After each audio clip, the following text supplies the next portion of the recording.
Sabe aquela ideia de que para emagrecer é essencial preservar os músculos para manter o metabolismo acelerado? Pois é. Hoje a gente vai mergulhar num artigo científico que coloca essa crença em xeque, especialmente quando falamos de adolescentes com obesidade. E isso pode mudar totalmente o jeito que a gente pensa sobre perda de peso. Ok, vamos começar com o que todo mundo já ouviu por aí, né? A sabedoria convencional diz que para queimar gordura de verdade, o segredo é manter ou até aumentar a massa muscular. A lógica é que isso acelera o metabolismo. Essa é a frase que a gente escuta em todo lugar, de academias a consultórios.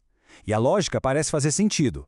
Músculo queima caloria, então quanto mais músculo, maior a queima, mesmo em repouso. Esse é o nosso ponto de partida, a ideia que a gente vai colocar à prova hoje.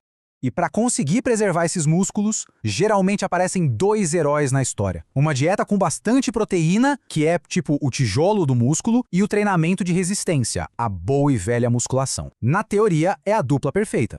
E é aqui que a nossa análise começa a ficar interessante. O artigo de Browning e Evans questiona exatamente isso. Apesar de serem super populares, as evidências de que essas estratégias realmente funcionam para adolescentes obesos são, segundo os autores, bem limitadas. Será que estamos usando a ferramenta errada para esse grupo? Para a gente desmontar esse mito, primeiro a gente precisa entender do que estamos falando. Quando alguém fala massa magra, a primeira imagem que vem na cabeça é músculo, certo? Mas a realidade da nossa composição corporal é um pouquinho mais complexa e muito mais interessante.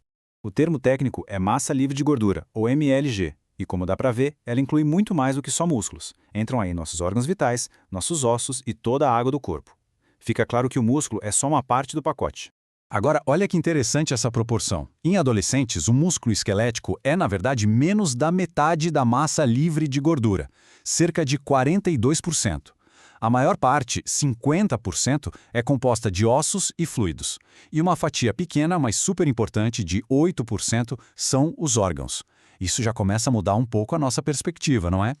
Agora que a gente já sabe que massa magra não é só músculo, vamos para a parte mais crucial, a queima de energia. Se a ideia de preservar massa magra é manter o metabolismo lá em cima, a gente precisa saber quais partes dessa massa são as verdadeiras usinas de energia do nosso corpo.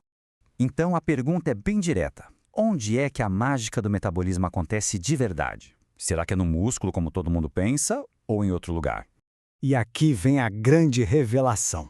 Esse gráfico mostra a queima de calorias em repouso por quilo entre o tecido dos órgãos e o músculo. A diferença é absurda. Enquanto 1 quilo de músculo queima umas 15 calorias por dia, 1 quilo de tecido de órgãos queima aproximadamente 450 calorias. É isso mesmo.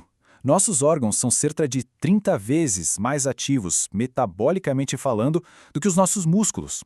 O fígado, os rins, o coração, o cérebro, eles são os verdadeiros motores do nosso metabolismo basal, trabalhando sem parar mesmo quando a gente está descansando. E isso nos leva a um paradoxo. Pode parecer estranho, mas o estudo aponta que adolescentes com obesidade não têm falta de massa magra. Pelo contrário, eles geralmente têm mais massa livre de gordura do que os colegas com peso normal, porque eles precisam de mais músculos e órgãos para sustentar um corpo maior. Isso meio que desmonta a ideia de que adicionar mais músculo é a solução para turbinar o metabolismo. Com essa nova visão sobre o metabolismo, vamos reavaliar aquelas duas estratégias que a gente falou no começo, as dietas ricas em proteína e a musculação. O que a ciência realmente diz sobre a eficácia delas para a perda de peso em adolescentes com obesidade. As duas estratégias têm o mesmo objetivo principal: preservar ou aumentar a massa livre de gordura, na esperança de proteger o metabolismo. Mas será que elas cumprem o que prometem? E, o mais importante, será que isso resulta em mais perda de peso no final das contas? Vamos começar com a proteína.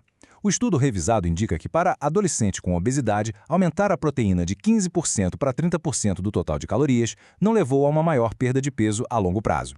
E aquele benefício esperado de mais saciedade, de controlar a fome, também não foi observado de forma significativa nesse grupo. E a musculação? Bom, a pesquisa mostra que, apesar de ser excelente para construir músculos, ela não é necessariamente a ferramenta mais eficaz para a perda de peso em adolescentes. Um exercício aeróbico, tipo correr ou nadar, queima muito mais calorias durante a atividade. E, no geral, o aeróbico acaba levando resultados um pouco melhores na redução de peso e na melhora da composição corporal, mesmo sem o mesmo ganho de massa muscular. Se as estratégias que focam nos músculos não são tão eficazes assim, para onde a gente vai agora? Isso nos leva à principal conclusão do artigo. Talvez o foco precise mudar completamente. Basicamente, existe um conflito aqui. De um lado, a tentativa de preservar a massa magra a todo custo. Do outro, o foco em maximizar a perda de peso total. O que os pesquisadores sugerem é que o fator mais importante para a mudança metabólica e para o sucesso do emagrecimento parece ser o tamanho do déficit calórico, ou seja, a quantidade de peso que se perde no total. Essa citação do artigo resume tudo de uma forma muito poderosa. Os autores são claros. Para adolescentes com obesidade, a gente deveria incentivar a perda de peso absoluta e não se preocupar tanto em reter a massa livre de gordura. É uma verdadeira mudança de paradigma. E por que essa mudança não é tão assustadora quanto parece? Porque quando se perde peso, a maior parte da massa livre de gordura que vai embora vem justamente dos componentes menos ativos, e não daquele tecido dos órgãos, que é super ativo. O medo de destruir o metabolismo ao perder um pouco de massa magra parece ser, no mínimo, exagerado. E a gente termina com essa pergunta para reflexão. Na busca pela saúde, especialmente para grupos específicos como adolescentes com obesidade, será que estamos obcecados com as métricas erradas? Essa análise sugere que, talvez, uma abordagem mais simples e focada na magnitude da perda de peso possa ser não só mais eficaz, mas também muito mais libertadora.